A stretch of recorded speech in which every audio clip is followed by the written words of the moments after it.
गोरखपुर में मायाजाल रिश्तों के लिए जंजाल बनता जा रहा है। खोराबार थाना क्षेत्र के चितौना गांव में जमीन के सौदे में चाचा राम कंवल को मृत बताकर जेल भिजवाने का मामला क्षेत्र में चर्चा का विषय बन गया है।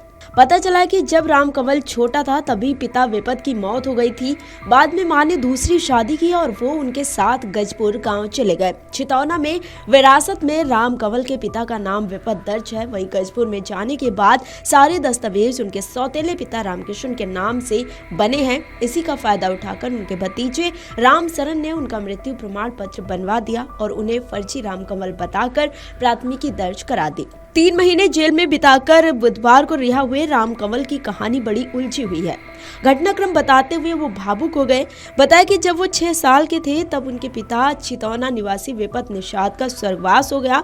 उस समय बड़े भाई गुरव 9 साल के और बड़ी बहन बेली 7 साल की थी। उन्होंने बताया कि पिता की मौत के बाद राम कंवल की मां बेहुला देवी की शादी गजपुर निवासी रामकिशन से हुई। बड़ा बेटा गुरव खोराबार के चितौना गांव में ही अपने दादा दादी के साथ रुक गया। वहीं मां बेहुला शादी के बाद राम कंवल और बेटी बेली को लेकर गजपुर अपने दूसरे ससुराल में रहने लगी। राम कंवल जैसे जैसे बड़े हुए उनके दस्तावेजों पर मां के साथ सौतेले पिता रामकिशन का नाम चढ़ता गया। आधार कार्ड पैन कार्ड में पिता का नाम रामकिशन है। साल 1998 में मां बेहुला की मौत हो गई। वहीं सौतेले पिता रामकिशन की भी साल 2005 में मौत हो गई। राम कंवल की शादी नहीं हुई है। वो गजपुर में अपने सौतेले भाई रंगीलाल के परिवार के साथ रहते हैं। राम कंवल ने बताया कि उनके बड़े भाई गुरव की मौत भी काफी पहले हो गई थी।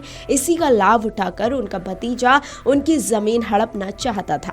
राम कंवल ने बताया कि भाई गुरव की भी कुछ साल पहले ही मौत हो गई है। इस दौरान भतीजे राम सरन का उनके पास आना जाना लगा रहता था। साल 2024 में लकवे की शिकायत हुई तो उन्होंने खोराबार के चितौना गांव स्थित अपने नाम की 28 डिसमिल जमीन गांव के एक व्यक्ति को 1,20,000 रुपए प्रति डिसमिल के रेट से बेच दी।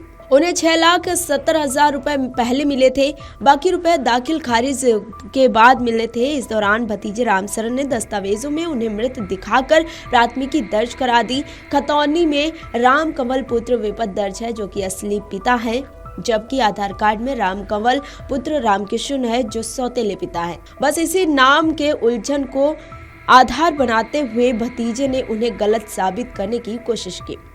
अपनों की साजिश और सिस्टम की लापरवाही ने राम कंवल को जिंदा रहते ही मृत बना दिया। सही सलामत होने के बावजूद वो खुद को जिंदा साबित नहीं कर पाए और उनको इसकी कीमत 3 महीने से अधिक समय जेल में रहकर चुकानी पड़ी। कई बार लगा जेल में ही मर जाएंगे। रिहा होकर गजपुर स्थित अपने घर लौटे राम कंवल अब उन दिनों को याद भी नहीं करना चाहते। वो बस इतना ही कहते हैं कि कड़ी कार्रवाई हो, कि एक नजीर बने ताकि फिर किसी को इस तरह से जिंदा होने का सबूत न देना पड़े।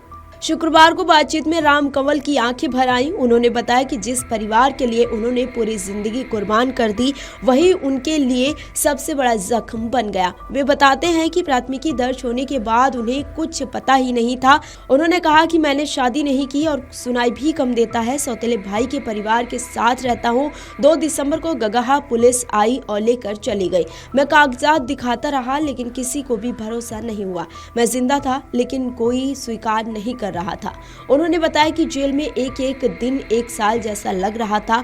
मौत दिखने लगी थी। लगता था कि अब जेल में ही जिंदगी गुजर जाएगी और वहीं खत्म हो जाएंगे। जेल में रहने के दौरान कभी कभी सोचता था कि यहाँ रहने से अच्छा था कि मर गए होते। दरअसल चितौना गांव की जमीन बिक्री से जुड़ा ये मामला सिस्टम की बड़ी चूक का उदाहरण बन गया। जमीन मालिक राम कंवल पुत्र विपत की ओर से जमीन बेचे जाने के बाद उनके भतीजे राम सरन ने विवाद खड़ा किया। राम सरन ने आरोप लगाया कि उसके चाचा राम कंवल की पहले ही मौत हो चुकी है और किसी फर्जी व्यक्ति ने खुद को राम कंवल बताकर जमीन बेच दी है। इसी आधार पर जमीन खरीदार, उसकी पत्नी और कथित विक्रेता के खिलाफ फर्जीवाड़े समेत गंभीर धाराओं में प्राथमिकी दर्ज कराई गई। जांच में पुलिस ने आधार कार्ड सहित कुछ दस्तावेजों में पिता के नाम के अंतर को आधार बनाकर मान लिया कि जमीन बेचने वाला व्यक्ति असली राम कंवल नहीं है और चार्जशीट दाखिल कर दी।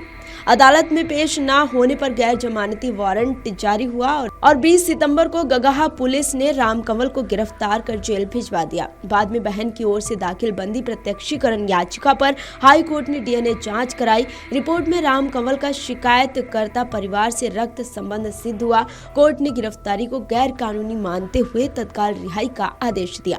कोर्ट के आदेश के अनुपालन में जेल प्रशासन ने सभी औपचारिकताएं पूरी कर राम कंवल को रिहा कर दिया। बता दें कि राम कंवल बताते हैं कि जेल में 3 महीने बंद था, पर सिर्फ बहन बेली और भाई रंगीलाल ही मिलने आए, बाकी रिश्तेदार झांकने तक नहीं आए। इस बात का जीवन भर मलाल रहेगा। Video desk amarujala.com। अगर आप ये वीडियो YouTube पर देख रहे हैं तो हमारे चैनल को सब्सक्राइब कर बेल आइकन दबाएं और Facebook पर देख रहे हैं तो हमारे पेज को लाइक करें।